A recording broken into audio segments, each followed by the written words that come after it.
America తన యుద్ధ నౌకల్ని యుద్ధ విమానాల్ని కదిలిస్తోంది ఎవరి మీదకి అన్నది తెలవదు.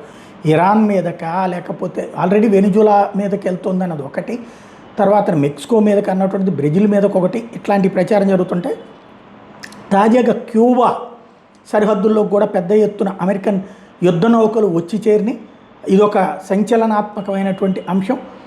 2 major amphibious assault ships USS Iwo Jima, USS San Antonio ఈ 2 కూడా క్యూబా సరిహద్దుల్లోకి వచ్చి చేరిని. ఇవి విమానవాహక యుద్ధ నౌకలు, అంటే యుద్ధ విమానాలు కూడా మోసుకెళ్ళేటటువంటివి.